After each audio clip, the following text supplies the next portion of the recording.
깜찍한 우리 빠꽁시대 빡친 친구 여러분들. 자, 지금부터 선생님과 함께 명나라, 청나라 정리하고 가도록 할게. 자, 우리가 저번 시간에 공부했었던 것이 이제 원나라에 대해서 공부했었는데, 이 원나라는 누가 세웠던 거냐면 몽골이 세웠던 거야. 그치? 그런데 이제 원나라가 이제 망하게 돼. 그치? 이 원나라는 이제 몽골이 세웠다. 그러니까 몽골이라고 한다면 이제 겁나 오랑캐다 이렇게 생각하면 되는데, 어쨌든 간에 이제 원나라는 멸망하게 되는 거야. 자, 그 대신에 이제 중국 전통민족이 있지. 자, 걔네를 갖다가 힌트. 자, 뭐라고? 한족이라고 얘기했죠. 자, 그런데 이 한족들이 막 일어나게 되면서 새로운 나라가 세워졌어. 자, 그 나라가 바로 뭐냐면 밝을 명나라야. 그래서 이 명나라면은 너희들이 기억할 게 뭐냐면 한족들이 세운 한족 전통국가다. 이렇게 기억하고 가면 될 것 같은데 이 명나라를 세웠던 사람이 바로 누구냐면 주원장이야. 그런데 이 주원장을 이제 다르게 부르는 말이 있어. 자, 그걸 갖다 우린 뭐라고 부르냐면 바로 홍무제라고 얘기해. 자, 그러면 이제 지금부터 이 홍무제라는 사람에 대해서 얘기하도록 하겠는데, 자, 홍무제는 여러 가지 개혁 정책을 펼쳤어. 그런데 이 사람이 개혁 정책을 펼쳤던 목적은 크게 우리가 두 가지로 보고 갈 수가 있어. 우리가 이제 계속해서 이제 두 가지가 나오는데, 우리가 선생님이 조금 전에도 사회 1을 찍었는데, 거기서도 계속 이 두 가지가 나와가지고 우리를 아주 괴롭혔는데, 우리 역사 속에서도 계속 두 가지가 나올 거야.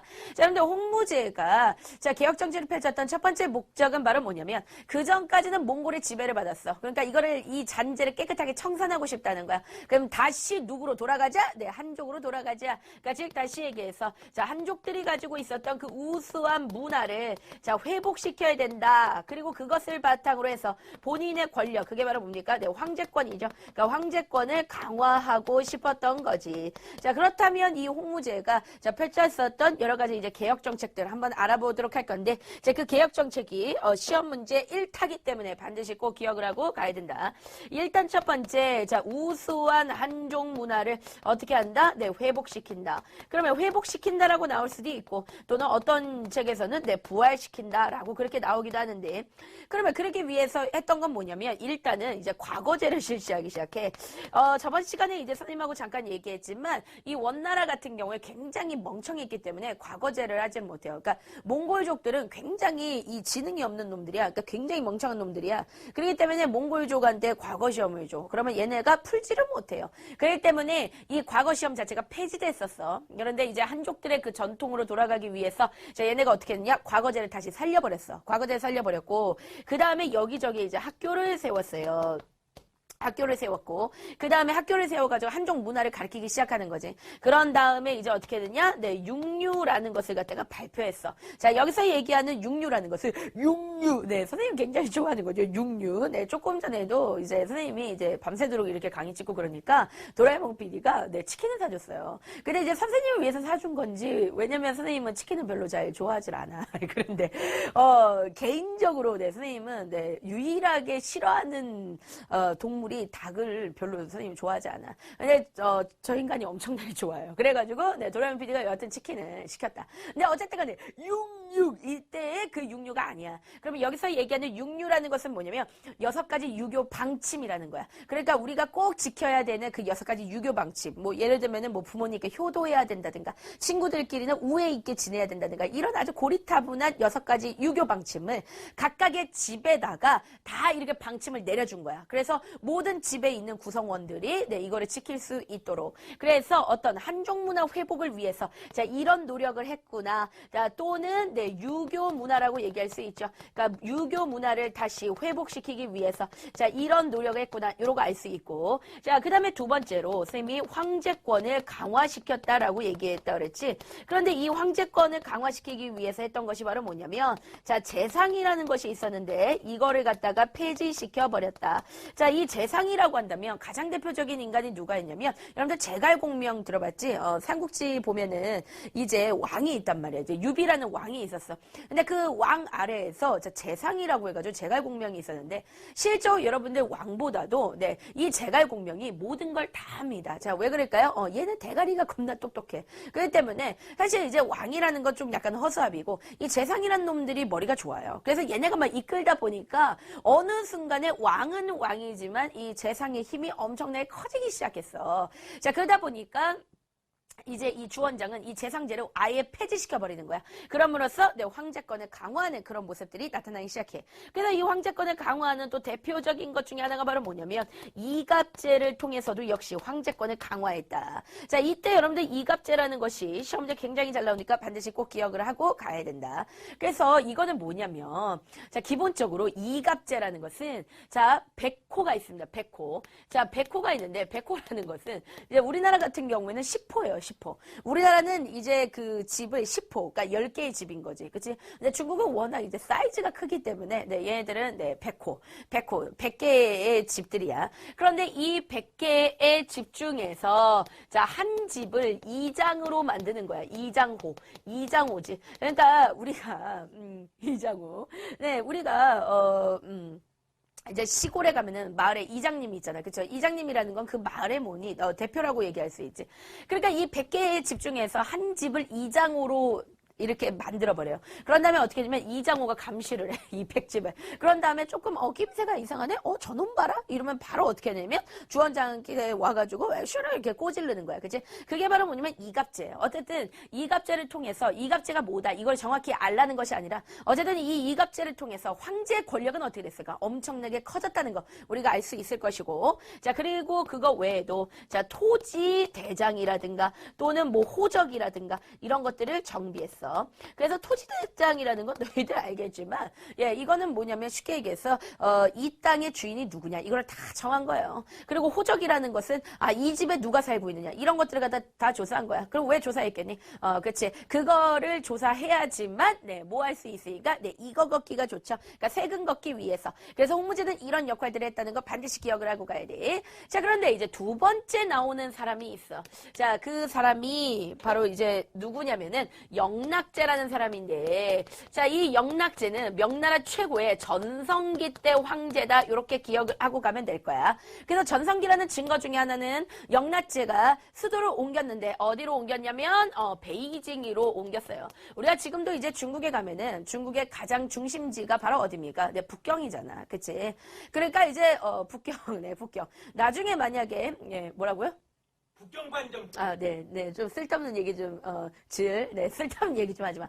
그래서 이제 북경, 만약에 이제 선생님이 중국에 간다고 하면은, 네, 선생님은, 네, 북경, 네, 가고 싶습니다. 네, 거기에 베이징 덕이 굉장히 유명하대. 근데 닭은 안 먹지만 또 오리는 먹어. 그래가지고, 자, 우리 이런 얘기 해봅시다. 그러니까 이 북경을 차지했다는 건 그만큼 굉장히 대단한 거야. 베이징 덕 때문에 대단한 게 아니라, 자, 중국 최고의 중심지, 바로 어디냐? 북경이야. 그런데 이 베이징이죠. 북경, 베이징입니다. 자, 베이징으로 수도를 천도했다. 영락제가. 그리고 역시 이거를 통해서 뭐 하려고 했던 사람이야? 황제권을 강화하려고 했던 사람이구나. 요거 알 수 있는데 우리가 영락제면 사실 시험 문제 나오는 것은 두 가지야. 첫 번째는 영락제 때가 명나라 최고의 전성기라는 것이 나올 수 있고 근데 실질적으로 시험 문제 나온다면 이게 나올 가능성이 거의 100%다. 그건 바로 뭐냐면 이 영락제 때 정화라는 사람이 있었는데 이 정화가 뭐 했다? 해외 원정 떠났다. 그러면 정화라는 인간은 누구냐면 이 영락제가 굉장히 이뻐했던 황간입니다. 자, 황간이라는 것은 바로 뭐냐면, 네, 그죠. 물달걀이 없는 사람. 물달걀, 불알. 네, 그렇죠. 한마디로 말하면 내시라고 생각하면 되는데. 자, 이제 영락제가 이 내시를 불러가지고 황간을 불러서, 정화를 불러서 뭐라고 얘기했냐면, 아주 큰 범선을 지어라. 그러니까 아주 큰 배를 짓는 거죠. 그러니까 노아의 방주 같은 거죠. 아주 큰 배를 지어가지고, 그거를 타고 전 세계를 누비라고 얘기했습니다. 근데 이거는 여러분들 여행의 목적이 아니야. 그러면 전 세계를 누비면서 한번 생각해봐. 이 당시에 이 정도 배를 만들 수 있을 정도면 영락제가 진짜 세긴 센 거예요, 여러분들. 우리가 배를 이제 대충 뭐 종이배 같은 거를 접는 게 아니잖아. 그러니까 여러분들, 굉장히 아주 큰 배, 아주 만들기 힘든 배를 만들었을 거란 말이야. 그러면 이제 그 배를 타고 막 이렇게 가요.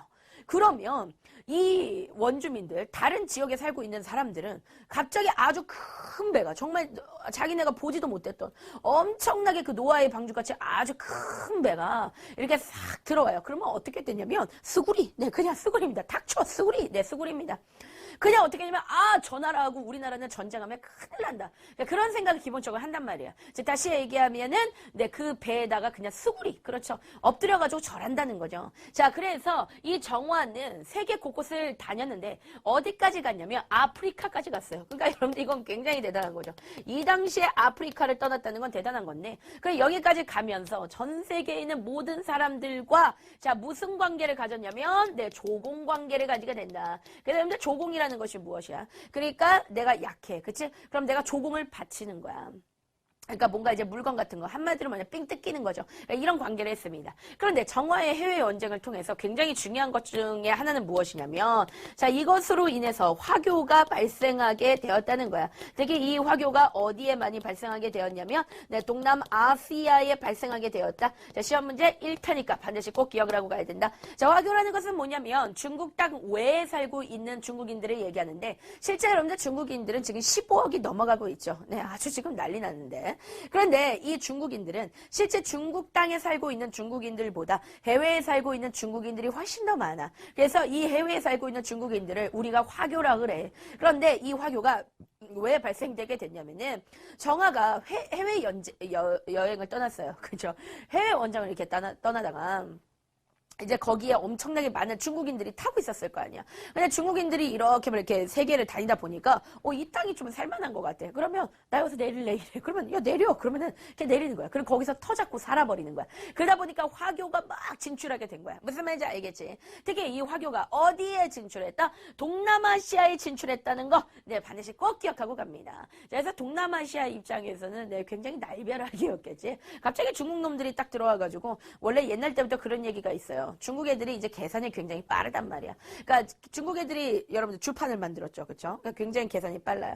그래서 얘네들이 이렇게 들어오면은 그 마을은 그냥 쑥대밭이 돼요. 그 마을에 있는 경제력은 중국 놈들이 쑥 이렇게 먹어버린단 말이지. 자, 그래서 이렇게 명나라 때는 이랬다. 자, 하지만 어쨌든 간에 이 명나라는 결국 어떻게 된다? 네, 멸망하게 된다는 거지. 그러면 도대체 왜 이 명나라가 망하게 되었을까? 그건 왜 그러냐면 일단 명나라 때 왜구가 침입했어요. 네, 일본이 네, 침입했습니다. 명나라를. 그리고 또 누구가 침입했었냐면 몽골족이. 그러니까 사실 저걸 얘기하면 이 명나라 자체는 그렇게 힘이 센 나라는 아니야. 그러니까 뭔가 이제 한족들의 나라이기 때문에 이제 대가리가 좀 잘 굴러가고 요 정도는 있지만 이렇게 파이트를 잘한다든가 내가 죽방을 잘 날린다든가 그런 나라는 아니에요. 근데 여러분들 몽골이 망하긴 했지만 그렇다고 얘네가 네, 붕신은 아니잖아. 그렇죠? 그리고 이제 일본 놈들은 원래 오덕들이니까 이렇게 싸움을 잘하고 그래서 왜구하고 몽골족들이 동시에 침입을 했어. 그러면서 명나라의 힘이 굉장히 약해졌어. 자, 그런데다가 우리나라에서 뭐가 일어났냐면 임진왜란이 일어났어. 그죠? 여러분들 뭐 명랑 본 친구들은 다 알겠지만 이게 얼마나 어마어마한 전쟁인지 알지? 그런데 그때 갑자기 이 명나라가 어떻게 하면 출병했어요. 그러니까 출병이라는 것은 걔네가 군대를 파병시켰다는 거야. 근데 그때 당시에는 우리나라 같은 경우에는 이미 이순신이 전쟁을 다 끝내놓은 상태였어. 근데 그 상태에서 한마디로 말하면 전쟁은 다 끝났지. 근데 얘네가 40만 대군을 보내게 되면서 얘네 망해버리는 거야. 무슨 말인지 알겠지? 자, 그리고, 자, 결과적으로 너무 살기가 힘드니까, 자, 뭐가 일어나게 되면요, 농민반란이 일어났어. 그래서 이때 당시에 농민반란 일으켰던 사람이 누구냐면 이자성이라는 사람이야. 그래서 이자성이 난을 일으키게 되면서 결국은, 네, 명나라 어떻게 했다? 멸망했다. 요거까지 기억할 수 있어. 그래서 명나라 주변에 아주 거대하게 커지고 있었던 민족이 있었다. 그 민족이 바로 누구냐면 네 여진족이야. 그런데 이 여진족 같은 경우에는 너희도 이제 여진족에 대해서는 여러 번 이제 선생님하고 공부를 했고 우리가 이제 국사 할 때도 여진족이 굉장히 많이 나왔잖아요. 그렇죠? 그런데 여러분들 우리가 여진족을 부를 때 뭐라 불렀냐면 야이 오랑캐야 그렇게 불렀지. 그러니까 얘네들은 우그는 애들이 우그그 이런 애들이야. 그런데 이 여진족의 파워가 엄청나게 세지기 시작해요. 아 진짜 대단합니다. 그렇죠? 자 그래서 이 여진족을 어떤 책에서는 뭐라고도 부르냐면 만주족이다라고 그렇게 부르기도 해. 알았지? 그래서 이 만주족에 의해서 들어서는 나라가 바로 어디냐? 자, 명나라 다음에 우리가 공부할 나라 바로 청나라다. 자, 그러면 이 청나라가 어떻게 생겨졌는지 자, 지금부터 얘기를 하고 갈 건데 일단 이 청나라에 자, 누르하치라는 사람을 꼭 기억하고 갑니다. 누르하치. 네, 누르하치야. 네, 누르하치입니다. 자, 여러분들 이 누르하치라는 여진족의 수장. 네, 즉 즉 오랑캐지. 근데 얘가 이 만주족을 하나로 통일시켜버렸어. 자, 여진족과 만주족은 똑같은 말이다. 만주족을 통일시켜버렸어. 자, 그런 다음에 나라를 세워. 자, 그 나라는 뭔가 겁나 반짝반짝거려요. 반짝반짝 무슨 나라? 후금 나라. 그렇지. 그래서 후금이라고 얘기하는 거야. 자, 여진족이 과거에 금나라 세웠었지. 그런데 이 금나라가 몽골족의 침입으로 망했지. 그리고 나서 누르하치가 만주족을 통일하고 만든 건 바로 뭐냐면 후금이야. 자, 그런 다음에 우리가 기억해야 되는 사람이 있는데 이 사람 바로 누구냐면 태종이야. 근데 이 태종이 후금이 뭐냐? 뭔가 이 후금하니까 이탄 같잖아요. 그렇죠? 그 이탄이 맞아. 이탄. 이게 뭐냐? 나라 이름을 바꾸겠다. 그래서 뭐로 바꿨냐면 청나라로 바꾼 거야. 그러니까 나라 이름을 국호를 처음으로 바꾼 사람 누가? 태종. 기억해. 뭐라고? 태종. 이 기억하고 가는데 이 태종이라는 놈은 기본적으로 아주 땅 욕심이 많은 사람이에요. 그러니까 이제 부동산에 대한 욕심 많아. 그래가지고 어딜 쳐들어왔느냐? 우리나라에 쳐들어왔어. 그래서 무슨 오란? 병자오란이 발생하게 된 거야. 근데 요거는 이제 시험 문제 뭐라고 잘 나오냐면 자, 청나라 태종이 임진왜란을 일으켰다. 이렇게 시험 문제 굉장히 잘 나와. 그럼 우리 친구는 겁나 구라쉘이네? 그러면서 이거를 뭐로 바꿔버려? 병자오란. 뭐를 일으켰다고? 병자오란이다. 이거 기억하고 가는데 이때 굉장히 중요한 인간이 나와요. 자, 강희제 나옵니다. 강희제. 그런데 이 강희제부터 옹정제라는 사람이 중간에 나오고 그 다음에 이제 누가 나오냐면 걸륭제라는 사람이 나오는데 이 세 명의 황제의 이 시기가 왜 시험 문제 굉장히 잘 나오냐면 청나라 최고의 뭐다? 전성기다. 이것까지 기억하고 가야 돼. 전성기라는 것은 다른 게 전성기가 아니라 영토를 쭉쭉 확장하며 우리가 전성기다라고 하는데 사실 우리가 지금 중국은요 굉장히 시끄러워요. 왜냐면 중국은 특히 티벳하고 사이가 안 좋지.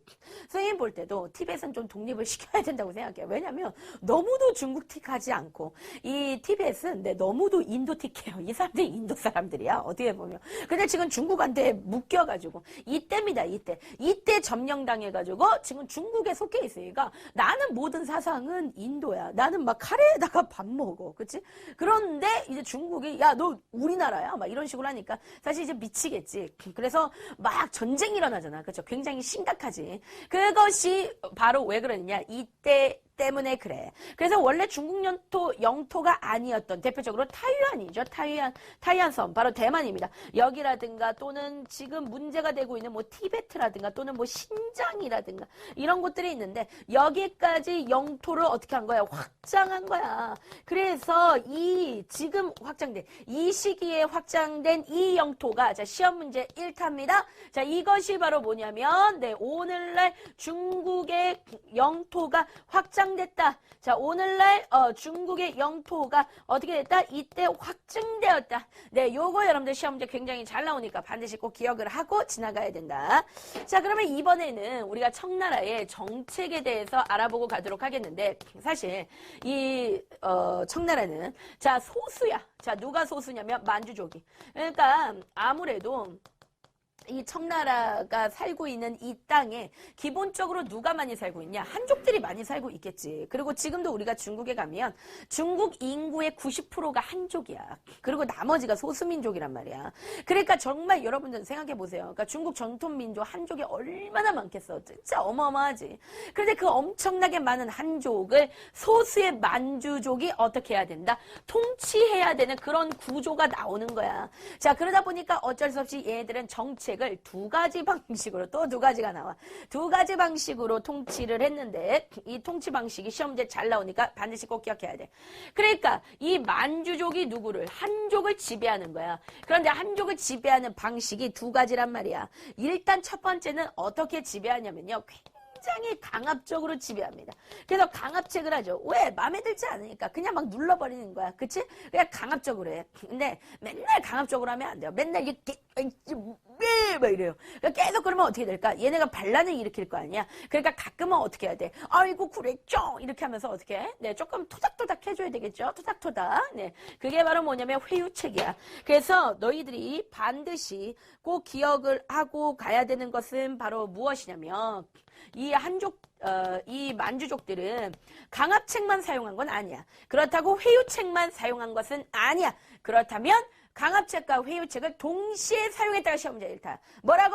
강압책과 회유책을 동시에 사용했다. 시험 문제 1타니까 반드시 꼭 기억하고 가야 돼. 자, 그러면 일단 회유책으로 썼던 게 무엇이냐면 한족들에 대해서 잘해줬다니까. 한족들이 좋아하는 걸 막 해준 거예요. 한족들은 뭘 좋아할까요? 네, 과거 시험을 좋아합니다. 여러분들하고 굉장히 반대지. 그래서 이 과거제를 해줬어요. 한족들은. 나름 이제 시험을 쳤습니다. 왜냐면 한족들은 이제 공부하고 이런 걸 좋아하기 때문에 이 과거 시험을 치르게끔 해줬고, 그 다음에 두 번째는 바로 뭐를 했느냐? 대규모 편찬 사업을 했어요. 그래서 대규모 편찬 사업이라는 것은 이제 책을 만들었다는 건데, 이 당시에 만들었던 책들이 바로 뭐냐면 뭐 백과사전 같은 걸 이렇게 만들었어. 아무래도 이제 한족들은 이렇게 책 쓰고 이런 걸 굉장히 좋아해. 그러니까 좋아, 야 백과사전 하나 만들어. 그러면서 이렇게 딱 이렇게 만들게 해준 거예요. 그래서 한족들이 되게 좋아했겠죠. 어우 너무 즐겁다. 어우 행복해. 그러면 되게 좋아했겠지. 그러면서 이제 동시에 또 어떤 거를 줬냐면, 자 만한병용제라는 것을 했는데, 이 만한병용제라는 것은 쉽게 얘기해서 한족 관리를 등용한 것이다. 그러니까 어떤 이제 관리를 갖다가 뽑을 때 굳이 만주족만 뽑은 것이 아니라 한족들도 이제 뽑아내기 시작했어. 물론 이제 좋은 관직을 준 것은 아니고, 네, 하급 관직을 주긴 했지만 어쨌든 간에 관리로 뽑아줬다는 거예요. 그래서 만한병용제라는 것은 만주족과 한족을 함께한다. 만한병용제입니다. 그러나 강압책도 굉장히 강력하게 강압책을 했어요. 일단은 자 기본적으로 자 만주족에 대해서 만약에 비난을 한다. 그러면 이 비난에 대해서는 무조건 굉장히 엄벌에 처했어. 아무래도 여러분들 만주족을 비난할 수밖에 없겠지. 왜냐면 만주족이 하고 다니는 꼬라지가, 일단 여러분들 이렇게 남자가 이렇게 있어요. 남자가 이렇게 있으면 머리를 어떻게 했냐면, 네, 여기를 완전 대머리로 한 다음에 갑자기 뒤통수에 머리털이다. 그리고 여기서 네, 이렇게 딱, 여러분들 이거 들어봤죠? 황비용 머리라고 하는데 이 남자를 이렇게 했어요. 개인적으로 스님은 양요섭 굉장히 사랑해. 예, 굉장히 좋아합니다. 이건 좋아하는 감정이 아니에요. 사랑의 감정인데 선생님 양요섭 군을 굉장히 좋아하는데, 아무리 양요섭이라고 해도 이 머리는 용서할 수 없을 것 같아요. 네, 이 머리는 그러니까 웬만한 남자들이 다 소화하기 힘듭니다. 그런데 이거를 만주족이 이런 머리를 하고 다녔단 말이야. 그러니까 이런 거에 대해서 한족들이 어떻게 하냐면, 아이 오랑캐 새끼들 막 이러면서 아유 오랑캐네 저거 막 그러면서 막 이렇게 놀렸단 말이지. 그러니까 만주족에 대해서 비난하는 것 자체를 아예 방지했다. 대신에 뭐를 강요하게 되냐면, 그럼 너네도 우리랑 똑같이 머리 스타일 해라. 변발과 그 다음에 이제 오랑캐 호자예요. 이 오랑캐 호자. 우리가 중국 떡을 뭐라고 부르는지 아니? 중국 떡을? 예, 호떡이라고 하죠. 호떡. 압니까? 벌써 이거 침이 도는데 호떡. 근데 여러분들 있잖아요. 호떡이 왜 호떡인데? 중국 떡이란 뜻이에요. 그런데 이 호자는 오랑캐 호자입니다. 그러니까 바로 이런 이제 청나라 같은 애들, 그런 애들을 얘기하는 건데, 호복. 그러니까 청나라 애들이 입는 옷이 있어, 그지? 그래서 이런 것들을 갖다가 엄청나게 강요했었다는 말이야. 그리고 이제 한족들이 기본적으로 가지고 있는 사상이 있는데, 그 사상은 바로 뭐냐면, 내가 제일 잘 나가. 그게 바로 뭐지? 네, 중화 사상이야. 그러니까 얘들은 기본적으로 중화 사상이라고 해서 자기네 한족이 이 전 지구의 중심이다, 이런 얘기를 막 함부로 짓거리고 다녀요. 그래서 이거는 기본적으로 탄압했어. 그러니까 무조건 이 사상은 얘기할 수 없게끔. 그래서 어쨌든 청나라는 자 한족들에 대해서 회유책과 강압책을 동시에 사용했다는 사실을 우리 친구들이 반드시 기억을 하고 지나가 주셔야 되겠습니다. 자, 그러면 이제 지금부터 선생님과 함께 뭐에 대해서 알아볼 거냐면, 자, 지금까지 이제 청나라의 역사까지 딱 공부를 하고 갔어요. 자, 그러면 자 명나라와 청나라는 닮은 게 굉장히 많아. 닮은 게 아무래도 이제 중국 역사의 마지막 시기였기 때문에 얘는 닮아 있는 게 많아. 그래서 두 개를 묶어가지고 시험 문제 잘 나와. 그럼 명청 시대에 도대체 얘네들은 경제가 어떻게 발달했는지 알아볼 건데, 일단 이제 농업을 갖다가 알아보면은 이 중국에서 굉장히 중요한 강이 있어. 그 강이 바로 누구냐면 네, 양쯔강이야. 이 양쯔강은요 어떤 책에서는 뭐 네, 창장강 이렇게 나오기도 해. 창장강. 근데 여러분들 그냥 이제 양쯔강 이렇게 기억해도 돼. 그래서 책에 나온 대로 기억하면 되는데, 이 양쯔강 중상류는 원래 옛날 때부터, 그리고 지금도 마찬가지인데, 여기는 벼농사, 세계적인 벼농사 지역이에요. 그래서 세계에서 쌀이 가장 많이 나오는 곳이에요. 가장 많이 나오는 곳이야.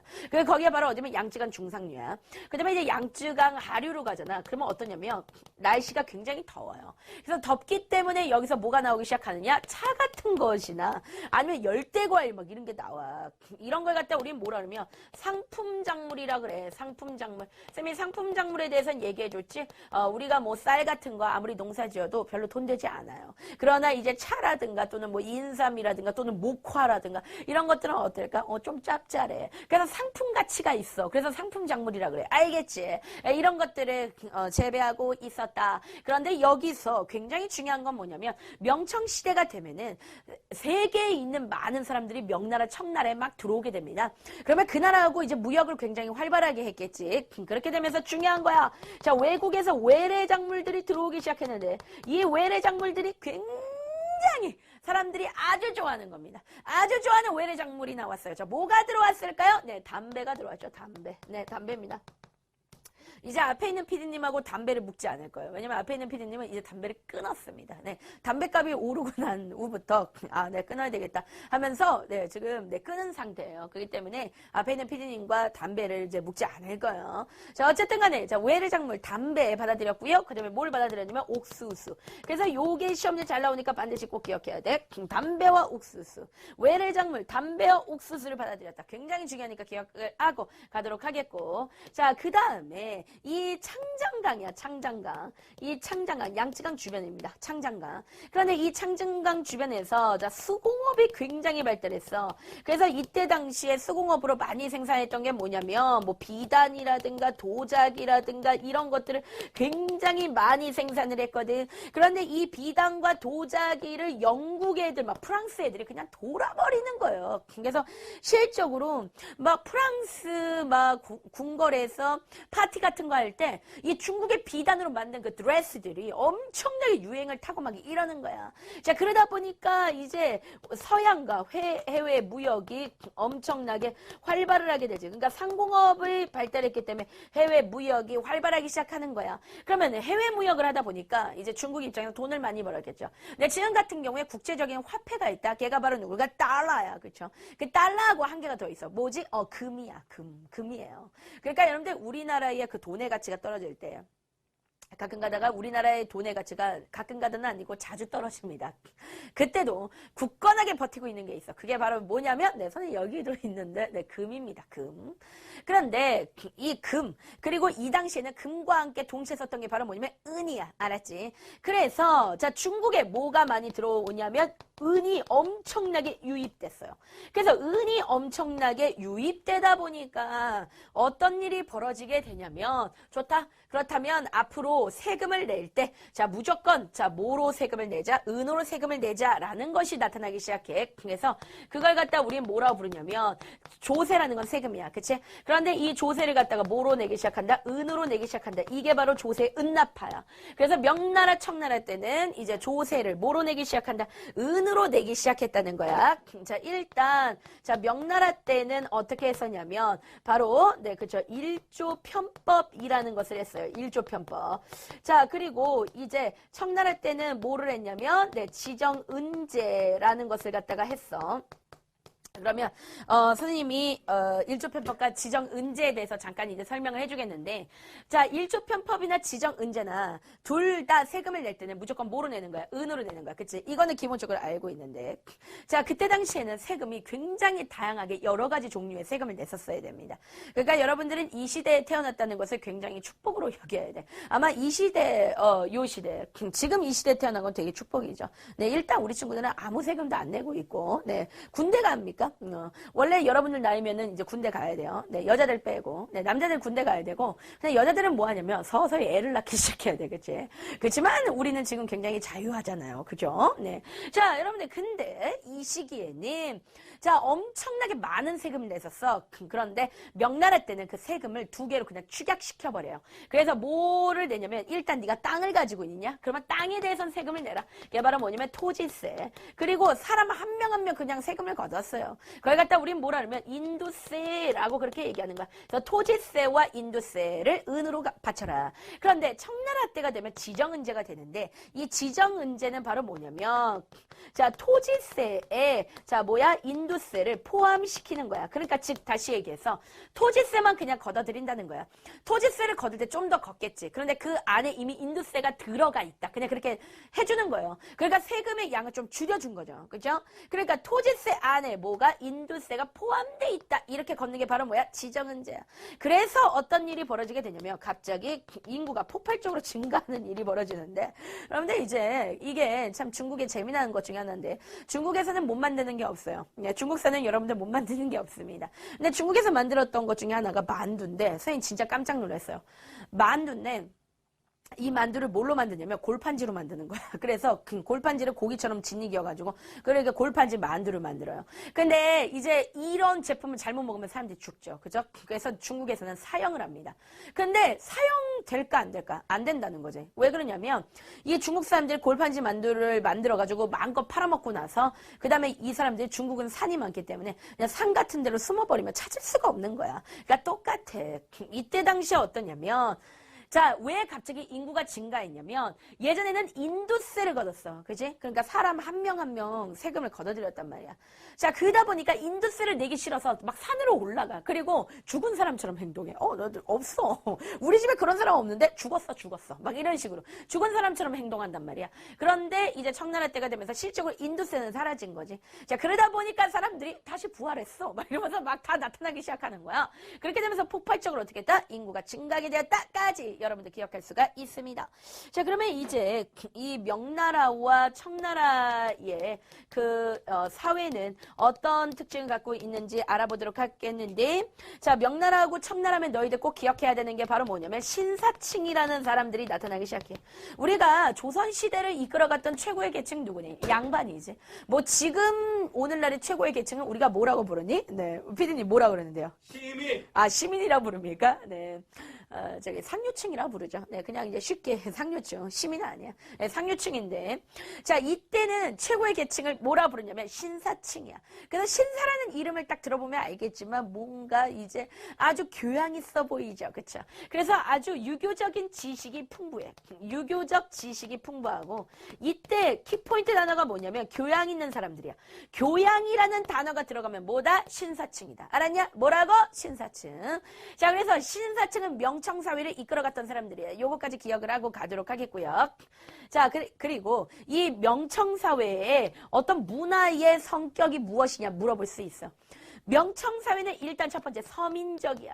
이거 굉장히 중요하니까 반드시 꼭 기억하고 가고 그 다음에 동시에 얘들은 굉장히 국제적이다. 왜냐면 전 세계에 있는 많은 나라 사람들이 청나라, 명나라에 다 몰려들었습니다.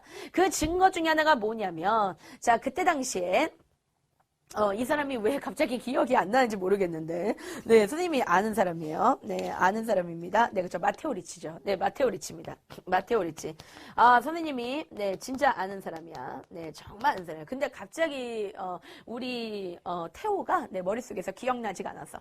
자, 그러면 마테오 리치 얘기해 주겠는데, 이 마테오 리치는 서양 사람입니다. 그런데 선교사예요. 아무래도 이제 이 명청에 기독교를 전파하기 위해서는 좋은 것들을 많이 갖다 줘야 돼. 그래서 이 사람이 뭐를 갖다 줬냐면 일단 천주시리라는 책을 갖다 줬어. 그래서 이 천주시리는 천주교를 전파하기 위한 책이고 그런데 이 마테오 리치 하면 시험에 무조건 나오는 게 있습니다. 그것이 바로 뭐냐면 고녀 만국전도야. 그래서 이 고녀 만국전도 이 고녀 만국전도 기억나잖아요. 그쵸? 네, 요 같은 경우에는 우리가 이제 조선시대 역사할 때 이미 공부했던 거야. 그래서 고녀 만국전도를 전해줬습니다. 고녀 만국전도는 마테오 리치가 직접 그린 일종의 뭐냐면 세계지도인데 자, 그 전까지의 중국이 그린 세계지도를 가만히 보면 어떤 식으로 그렸냐면 네, 이렇게 해가지고 네, 이렇게 해서 이거 전체가 중국이고 여기 아프리카 조금 있고 여기 유럽 있고 아시아 있고 뭐 이런 식으로 그렸단 말이야. 그러니까 무슨 말이냐면 전체의 그 국토의 4분의 1 이상이 중국인 겁나 구라시아리는 그런 지도를 만들었단 말이야. 그러나 고녀 만국 지도를 고려 만국전도를 가만히 보니까 중국이 그렇게 크지 않은 거예요. 왜냐면 이건 실제 세계를 그려 넣은 거기 때문에. 그래서 고려 만국전도를 통해서 어떤 중국인들이 그동안 가지고 있었던 그 세계의 모습, 세계관이 어떻게 된다? 그치, 벗어나게 되는 거지. 탈피하게 된다. 중국인들이 가지고 있었던 세계관에서 어떻게 한다? 탈피하게 되는 계기. 바로 뭐다? 고려 만국전도다. 요거 기억하고 가시고요. 그 다음에 이제 명청시대가 되면 선생님 그랬습니다. 문을 열었다 그랬죠. 그래서 굉장히 이제 서민적인 문화가 발달을 하게 돼. 서민적이야. 그러니까 서민적이면 뭐가 유행하냐면 뭐 연극 같은 거. 그 다음에 이제 막 소설 같은 게 유행해. 그래서 이때 아주 유명한 소설이 많이 나왔어요. 대표적으로 우리 친구들 많이 알고 있는 거 삼국지. 네, 삼국지. 그 다음에 여러분들 이거 한번 맞춰볼 수 있니? 이거는 원숭이가 돼지랑 말도 안 되는데 원숭이랑 돼지랑 그 다음에 사오정이랑 네, 스님이랑 같이 여행 떠나. 뭡니까? 네, 그쵸. 네, 나라라 슈퍼보드가 아니라 서육입니다. 그리고 여러분들 수호지라고 해가지고 이건 영웅들이 전쟁하는 건데 선생님은 수호지를 정말 어렸을 때 내가 초등학교 2학년 때 읽은 것 같아. 네, 여러분들 읽었어? 네, 그래서 선생님 초등학교 2학년 때 책을 뭐 손에서 놓지를 않았으니까. 그래서 네, 삼국지, 서유기, 수호지 네, 이런 것들이 나오게 됐다는 거야. 그런데 이때 선생님이 굉장히 이제 명청시대 하면은 매우 중요한 거 선생님이 잠깐 얘기해주고 갈 건데 얘네가 학문이 발달했어. 학문이. 얘네 공부를 한단 말이야. 그런데 명나라 때 공부했던 것과 청나라 때 공부했던 게 다른데 각각 설명해 줄게. 명나라 때는 명나라지. 그래서 우리는 뭐라 부르냐면 양명학이라고 불러. 그런데 이 양명학에서는 지행합의를 외쳤어. 지행합의. 그러니까 지행합의라는 건 뭐냐면 자, 아는 만큼 행동하라. 이런 뜻이야. 알지? 그러니까 알기만 하고 끝나지 말고 이거를 행동으로 취하라. 지행합의입니다. 자, 그런데 이 청나라 그러니까 이제 시험 문제는 뭐라 그러면 실천적인 학문이다. 실천. 그러니까 실천하라는 거예요. 그렇죠? 그런데 청나라에서 뭐가 나오냐면 고증학이 나와. 고증학. 그래서 이 고증학이라는 건 뭐냐면 쉽게 얘기해서 증명을 자꾸 하는 거야. 증명. 그러니까 이런 거죠. 단군이 우리나라의 시조냐? 그러니까 단군이 겁나 정력 센 할아버지하고 우리를 할아버지라서 우리를 다 낳냐? 이렇게 막 나와요. 그러면 증거를 찾는 거야. 그랬더니 정력이 세다는 증거를 찾는 거죠. 그렇죠? 없으면 그냥 개무시하는 거야. 그러니까 이거는 뭐냐면 증거를 계속 찾아. 이렇게 증거를 찾는 걸 갖다 우리는 뭐라고 부르냐면 실증적이다라고 그렇게 얘기해. 실증적인 학문이다. 그렇게 얘기를 하고 그리고 아무래도 얘네들은 증거 찾고 적고 증거 찾고 적고 증거 찾고 땡땡 적고 증거 찾고 땡땡 적고 사전이죠. 사전을 미친 듯이 만들기 시작해요. 그래서 대규모 이 고증학 때문에 대규모 편찬 사업을 했다는 것을 네, 우리 친구들이 기억할 수 있습니다. 자, 지금까지 선생님과 함께 이 명청시대에 대해서 잠깐 정리하고 갔습니다. 자, 이번에는 여러분들 갑자기 훌쩍 뛰어서 어디로 갈 거냐면 네, 니폰으로 갈 거야. 네, 일본 잠깐 정리할게요. 자, 그런데 일본 같은 경우에는 누가 굉장히 정리를 잘하냐면 누구죠? 네, 갑자기 기억 안 나는데 네, 우리 누리 오빠죠. 누리 오빠. 누리 오빠는 잘생겼죠. 네, 잘생겼습니까? 네, 잘생겼습니까? 네, 이 세상에 잘생긴 사람 많죠. 네, 그래. 어쨌든 자, 누리 오빠가 일본 굉장히 잘합니다. 네, 하지만 네, 오늘 이 시간에는 네, 더 잘하는 람보쌤이 일본에 대해서 정리할 건데 자, 이제 일본에서 드디어 뭐가 나온다? 무사정권이 나온다. 자, 그래서 이 무사정권이라는 것은 우리가 다른 말로 뭐라 그러면은 이거는 완전히 막장이야. 그래서 막부라고 그래. 알았지? 막부. 알아서. 그래서 우리는 이때를 자, 막부 체제다라고 그렇게 얘기하는데 무슨 말이냐면 이제 천황, 국왕이죠. 그러니까 국왕의 파워가 떨어지기 시작해요. 그래가지고 이 사무라이들, 그 일본에는 이 칼을 굉장히 잘 쓰는 사무라이들이 있어. 그죠? 그런데 이 사무라이들끼리 지들끼리 막 치고받고 싸우고 찌르고 막 이러다 보니까 자기네들 중에서 굉장히 센 놈이 하나 나타났어. 걔네들 갖다 우리가 뭐라 그래? 쇼군이라고 얘기하는 거야. 그래서 이 무사정권이라는 것은 무엇이냐면 사무라이들 그리고 사무라이들 중에 최고의 힘이 세네. 걔가 바로 누구야? 쇼군. 그래서 쇼군이 자 뭐가 된다? 네, 실질적인 일본의 지배자가 되는 것이야. 자, 실질적인 지금 오늘 아주 분필쇼가 아주 장렬하죠. 실질적인 일본의 지배자가 되는 거. 그게 바로 뭐냐면 무사정권이야. 그러니까 그 전에는 국왕이 이끌어갔어. 천황이. 그러나 이제 누가 내 쇼군이 실적인 지배자가 된다. 그래서 제일 처음으로 무사정권으로 들어선 것이 바로 뭐냐면 가마쿠라 막부야. 가마쿠라 막부. 그래서 이 가마쿠라 막부에서 드디어 누가 나오게 되냐? 쇼군이란 존재가 나타났어요. 근데 얘가 실적인 지배자야. 그리고 이제 국왕은 뭐냐면은 그냥 형식적인 존재야. 그냥 사람만 있는 거야. 그냥 이렇게 형식적으로 이렇게 사람만 있는 거고 아무 느낌은 없는 거죠. 근데 이 가마쿠라 막부가 사라지고 나서 그 다음에 무로마치 막부가 들어서게 됩니다. 이 무로마치 막부는 그냥 가마쿠라 막부 다음에 무로마치 막부다. 그냥 그렇게만 기억하시면 돼요. 이 순서 맞히는 문제가 시험 문제 굉장히 잘 나옵니다. 자, 그런데 무로마치 막부가 끝나고 나서 갑자기 지금 얘네 되게 재밌는데 전국시대가 나타나는데 이 전국시대라는 것은 전국 노래자랑 할 때 그 전국이 아니에요. 여기서 얘기하는 전국이라는 건 나라 전체 그냥 전쟁이라는 거야. 그러니까 미친 듯이 싸워. 근데 얘네가 얼마나 싸웠느냐? 200년 동안 싸워요. 그러니까 완전 그쵸? 돌 플러스 아이죠. 200년 동안 그냥 막 칼다툼하면서 막 싸우는 거야. 그러니까 무사들이 막 난립을 해가지고 누가 진짜 일본의 주인이야. 그러면서 막 지들끼리 막 싸우는 거예요. 그런데 이때 누가 나타나느냐? 바로 도요토미 히데요시가 나타났어. 여러분, 도요토미 히데요시는 일본에서는 대단한 영웅입니다. 왜 그러면 이 혼란했던 전국시대를 하나로 모했던 인물이기 때문에 통일시켰던 인물이기 때문에 그러나 우리 입장에서는 그냥 원숭이야. 그죠. 도요토미 히데요시. 왜? 이 사람이 우리나라에 뭐 일으켰니? 임진왜란 일으켰지. 그래서 얘가 쳐들어와. 그것이 바로 뭐냐면 임진왜란이다. 자, 그런데 어쨌든 간에 도요토미 히데요시는 임진왜란 일으키고 요 놈은 죽어버려. 자, 그 다음에 정권을 잡은 사람이 바로 누구냐면 도쿠가와 미치겠지 지금. 도쿠가와 이에야스.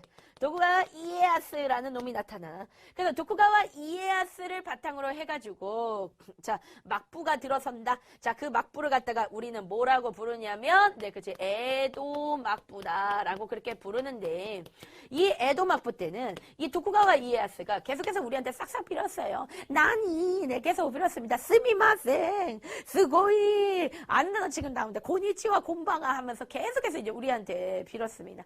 빌어가지고 다시 이제 임진왜란 때 얘네가 잘못했지만 그러나 우리가 좀 용서해줬어요. 이때 하도 빌어가지고. 그래서 이제 국교가 회복되게 되는데 아무래도 도쿠가와 이에야스는 자기가 힘을 좀 키워보고 싶었어. 그래서 얘가 했었던 정책이 있었는데 그 정책이 시험에 잘 나오니까 꼭 기억하고 가는데요. 그것이 바로 뭐냐면 쌍낀 코타이 제도가 나옵니다. 이것은 여러분들 책마다 달라요. 쌍낀 고타이 제도라고 나올 수도 있어. 왜냐면 이게 외래어다 보니까 충분히 발음상의 차이라서 여러분들 책에 있는 대로 외우십니다. 쌍낀 코타이 제도를 실시하게 되는데 이 쌍낀 코타이 제도를 통해서 어떻게 하는 거냐면 다이묘를 통제하는 거야. 그래서 이 다이묘라는 건 뭐냐면 일종의 이 막부라는 것 자체는 일본식 봉건제라고 생각하면 돼. 그러니까 이제 일본의 쇼군이 있어. 그러니까 이 쇼군이 누구냐면 무사지. 그치? 그런데 이 무사 중에서 쇼군이 가장 힘이 세. 그 다음에 쇼군은 땅을 많이 가지고 있잖아. 그러면 그거를 나눠가지고 자기가 아끼는 기사들한테 줘. 그러니까 이런 게 바로 봉건제잖아요. 그렇죠? 기사들한테. 그 기사를 갖다 우리는 뭐라고 부르냐면 바로 다이묘야. 그러니까 다이묘라는 건 바로 지방의 그 땅을 관리하는 영토 영자죠. 영주. 땅주인데 지방 영주라고 볼 수 있겠지. 그리고 이 다이묘들 아래 엄청난 사무라이들 무사들이 이렇게 있는 상태라고 생각하면 돼. 근데 사실 그 전에 전국시대가 바로 뭐냐면 이 다이묘들이 다 일어난 거야. 나도 쇼군이 되겠다. 나도 쇼군이 되겠다. 나도 쇼군이 되겠다. 그러면서 막 일어난 거야. 그러니까 이 다이묘들을 잘 막아야 돼. 그래야지만 이런 전국시대가 일어나지 않아. 그래서 실적으로 자, 지방에 있는 다이묘들의 그 부인이라든가 아니면은 그 자식들을 중앙의 쇼군네 집으로 불러가지고 키우는 거예요. 그러니까 이렇게 말만 들어보면은 야, 내가 유학시켜줄게. 야, 공부하게 보내. 이렇게 했지만 실적인 거는 뭐냐면은 네 반란 일으키면은 얘네들 그냥 목숨은 없는 거야. 바로 이렇게 콱 하는 거야. 그런 거죠. 그러니까 일종의 다이묘를 통제하기 위한 쌍긴 고타이 제도 이런 거 했는데 기본적으로 얘네들은 그 해외 무역에 대해서 금지합니다. 근데 해외 무역에 대해서는 금지하지만 누구는 열어줬냐면 네덜란드는 열어줬어요. 그래서 네덜란드에 대해서만 열어줬어요. 네덜란드에 대해서만. 그래서 네덜란드에서 서양 학문을 받아들여. 그래서 이게 난자가 네덜란드 난자야. 그래서 뭐가 발생하느냐? 난학이라는 것이 발생을 하게 되고 또 반대로 자꾸 이제 해외가 들어오니까. 근데 얘네가 왜 해외 무역을 금지시켰냐면 그때 당시에 그 서양 애들이 계속 나타나가지고 우리나라 주변에서도 나타나서 자꾸 막 무역하자고 하고 그 다음에 막 이제 청나라하고도 막 무역하자고 하고 근데 무역하자고 하면서 그냥 무역하는 게 아니라 실질적으로 막 전쟁하면서 무역하고 막 얘들 대포 쏘고 빵빵 그런단 말이야. 그러니까 이 서양 세력에 대해서 굉장히 두려움을 갖고 있었어. 그래서 방지했던 거야. 그지? 그러나 유일하게 네덜란드에 대해서만 받아들여서 난학이 발생했어. 그런데 이런 난학과 함께 그 서양 학문이 들어오니까 반대로 일본의 학문을 조금 얘네도 보호해보자 하면서 또 뭐냐면 국학 같은 거. 국학도 역시 발생해요. 일본 학문을 연구하는 국학 이런 게 발생해. 그런데 이때 뭐가 나오냐면 조넨문화 말고 조닌문화라는 게 나와요. 여러분들 이 조닌문화는 시험 문제 잘 나오니까 반드시 기억해야 되는데 아무래도 이렇게 네덜란드하고 서로 무역을 하다 보니까 결국은 상공업이 발달하게 되었어. 그래서 상공업 발달하다 보니까 당연히 돈이 많은 상인들이 나타나게 되었고 이 돈이 많은 상인들은 맨날 이제 연극이나 또는 막 이렇게 술을 먹으면서 흥청망청 노는 거예요. 왜냐면 돈이 많으니까. 그 문화를 우리가 조닌문화라 그래. 그래서 여자들이 연극하러 나와요. 그쵸? 근데 여자들이 어떻게 하냐면 얼굴에, 그쵸? 완전히 그렇게, 그쵸? 하얗게. 그러니까 걔가 누구냐면 그 갸루상처럼 이렇게 하얗게 해가지고 막 나오죠. 그래서 막 연극 같은 거예요. 그런 연극을 뭐 이렇게 가부키, 그쵸? 가부키 같은 거라든가 또는 뭐 이제 아주 화려한 그런 그림 같은 거, 그런 것들이 유행한다. 자, 그것이 바로 뭐냐면, 에도막부 시절에 있었다는 것까지 기억을 하고 지나가 주시면 되겠습니다. 어쨌든 에도막부 때 일본은 문을 열려고 하지 않았습니다. 그러나 나중에 결국 일본은 미국에 의해서 문을 열게 돼. 그러면서 이제 막부 시대가 끝나게 되고, 일본은 미국한테 문을 열었다. 어떤 일이 벌어질까요? 다음 시험 때 선생님이 알려드리도록 하겠습니다. 자, 지금까지 선생님과 공부했던 내용들이 이게 쉬운 내용은 아니야. 그렇지만 이 정도 내용만 알고 있으면은 우리 친구들이 시험 문제 푸는데 전혀 어려움이 없을 거야. 지금 이제 새벽 1시 15분 정도인데요. 우리 좀 더 달려봅시다. 알았죠? 계속 달립시다. 달려봐요.